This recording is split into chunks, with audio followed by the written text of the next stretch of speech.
Live from downtown Detroit, Local 4 News at 6 starts now.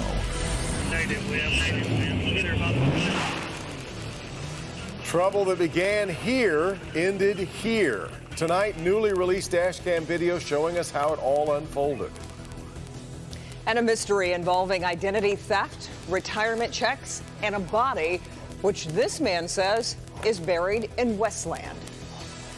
We're going to begin with that breaking news on Detroit's west side, where police are on the scene of a very serious crash. This is the scene at 7 Mile between Telegraph and Lazar, where a car has split in half. 7 Mile is closed at Berg Road. We await word on the extent of the injuries, and we will hopefully be able to update this situation for you before this newscast is out. But a very serious accident going on right now. Okay, now to the mystery surrounding a retired postal worker and his retirement checks. If Jacques Farmer is indeed alive, he deserves a hearty congratulations for making it past the age of 100. The feds have strong doubts, though, that Mr. Farmer is still with us. But they believe someone he knew has made a fortune by cashing his retirement checks. Sean Lay joins us live after speaking with the man accused of taking all that money. And Sean, this story is one twist after another. Kimberly, the indictment, you read it, every word, absolutely mind-blowing. The accused here, Kendrick Allen Gills, he's from over in Inkster. We just got done speaking with him. He's telling the feds in the indictment that his ID theft victim is buried behind some homes in Westland. Where is he? I don't know, sir. I wish I did. Do you really think he is in the well back there? No, I don't. We have questions for Kendrick Gills, and so do the feds. Gills is accused of stealing more than $550,000 by taking the $3,000 a month retirement checks of a man named Jacques Farmer, who retired from the Postal Service in 1971. A newly unsealed indictment states Mr. Farmer's retirement checks were being deposited year after year. He would be 103 today. The feds wanted to know if he was alive or dead. The beneficiary on Farmer's life insurance is Kendrick Gills. He broke down when the feds caught up with him and questioned him this past February, saying Farmer was dead and that his cousin, quote, threw Farmer away in the ditch behind the house here in Westland near Inkster and Van Born. And Farmer's body might be in the well in the wooded area here. And the well was filled with concrete. Why did you tell the feds that? Because it was just my cousin. I didn't want to get my cousin in trouble. That's all. I ain't going to even ask them more questions. So. Have they searched back there? Yeah, I think they did. Is that a story you told them? No, it's not a story. It's just something that I'll let my lawyer explain to you, okay? Mr. Gills right there telling me he'll let his lawyer do the talking. That'll happen in federal court bright and early Monday morning. He's facing charges of aggravated identity theft, theft of government funds, mail fraud, wire fraud, false statements. No charges related to Mr. Farmer. Gills is telling the feds Mr. Farmer died in his home. He left the home when he came back. His remains were gone. Kimberly Devin. So he says the victim is buried in Westland. Have you been able to talk to police in Westland? And if so, what do they have to say? They're saying very little, but they are saying, yes, the feds gave them this case, gave them this startling information. They say they have an open investigation, an active investigation. Key question is, will we see them back there looking for the well, looking for those remains? Yeah, certainly more to come on this story. Okay, Sean. Devin.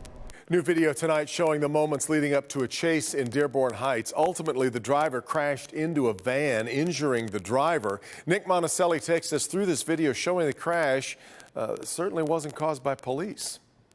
This crash happened at the intersection of Michigan and Outer here in Dearborn. The sign is still laying on the ground. There is still debris from the vehicles left behind. The post that held up that sign is no longer here. What's interesting, though, is that even though the crash happened here, the chase ended far away because the police knew it wasn't worth it. That is how this started.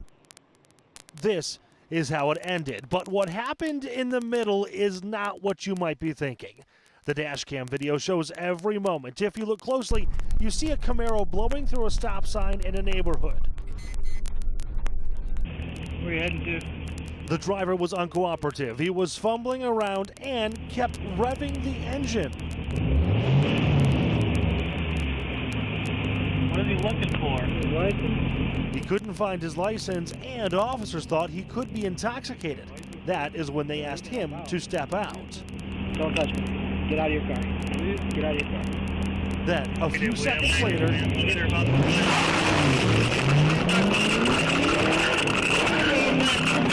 almost instantly, the Camaro is out of sight. We lost him. He's right there. But the officers quickly realized chasing wasn't worth it. I don't know what we're going to do. Nah. I think we should terminate, honestly. Minutes later, this happened. That driver smashing into a checker taxi van, and then he took off running, leaving the cab driver badly hurt. The driver was later found arrested and charged with multiple felonies. In Dearborn Heights, Nick Monticelli, Local 4. All right, Nick. Well, now to the deal that will bring 5,000 jobs to the city of Detroit. The city announced today it has completed the purchase of land needed for FCA to build a new assembly plant. The final straw in the deal was land owned by the Maroon family, the city paying cash as well as giving the Maroons vacant land elsewhere in the city. That plant will begin construction soon and be finished by the end of the year 2020. Detroiters will get the first chance at the new jobs. The devastating flooding causing lots of damage and outrage in Dearborn Heights, and city officials are asking you to document all the damage at your home that you can. Take pictures and call the mayor's office to tell them about your situation. Even if you have to leave a message, just leave one. The Red Cross is at the Young Center with supplies and will be there all weekend long. There is a state of emergency right now, so that means state officials are on the ground looking at everything, and they could then report their findings to FEMA. Former Macomb County Clerk Karen Spranger in court today. Spranger charged with 1 count of felony larceny. She allegedly used a senior citizen's ATM card a number of times to take out more than $1,600. Police say Spranger was arrested after someone spotted her at a Tim Hortons in Warren. Spranger faces up to 5 years in prison. Her next court date coming up on May 14th. Well, today is presidential candidate Amy Klobuchar's turn to speak before hundreds of elected officials at the National Organization of Black County Officials conference here in downtown Detroit. And the Minnesota senator also announced her first detailed proposal of her presidential campaign, which is a massive $100 billion plan to combat drug and alcohol addiction and mental health. She sat down with our Rhonda Walker to talk about that and why she stands out among the dozens of Democratic candidates in the race for the White House. What sets you apart from the over 20 other candidates that are out there? In 2016, it was very hard for Democrats to win in the heartland. I have shown that I can win in Trump counties. I won 40 of the counties in my state that Donald Trump won. 34 of my bills, where I was the lead Democrat, got signed into law by Donald Trump. And that is because I work across the aisle to get things done. My state has a really good mix of manufacturing and also ag, similar to Michigan. We almost have the exact same number of Fortune 500 companies. This is a very large plan with prevention, treatment, ongoing care, and it's going to cost a lot of money. Well, when I was growing up, my dad struggled with alcoholism. He was facing jail time because the laws had changed in our country. And so he was really had to go to treatment, and it changed his life. Whether it is opioids, and Michigan has such a high rate of deaths, and it ruins people's lives. And if they get the right kind of treatment, they can go on to be productive. And it's my belief that everyone in America has that same right, but there is a way to pay for it. And that is based on the opioid manufacturers. Right now, there are ongoing lawsuits across the country. Conservative estimate that will bring in literally at least $40 billion. You can get another $40 billion just by putting a 2 cents per milligram fee on opioids. First female senator for your state in Minnesota, first female president of the United States hasn't happened yet. How will it be you? I have a path to success, and it is all about grit. I don't come from a lot of money, but I've always won my elections, and I've won them the right way. My key issues are, first of all, economic success and opportunity for everyone. The second thing would be the world around us, which includes climate change. I'm such a believer in immigration reform and making sure that we have good public schools. And Klobuchar touched on a number of other topics and even revealed something we never heard before about our own Senator Debbie Stabenow and a mic drop moment she had against a political opponent. You can watch Rhonda's full interview with Senator Klobuchar at clickondetroit.com.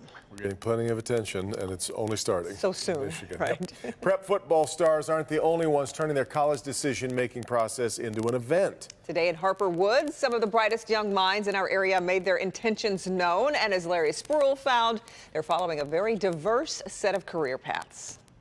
It's a big day here at Chandler Park Academy. A lot of the students here in this audience will be making a decision that will affect the rest of their lives. It's the day these seniors at Chandler Park Academy have been looking forward to all year, if not their entire high school career. A day of celebration, cheers, and even a little stepping. This is just a taste of what these seniors can expect in college. I'm going to Lawrence State University off a full-ride scholarship to play football. Graduating senior and star quarterback Marquez Steele is one of the many students inside this auditorium who made the life-changing decision and announcement in front of friends and family that they are going to college. College is so many more opportunities after you get past college.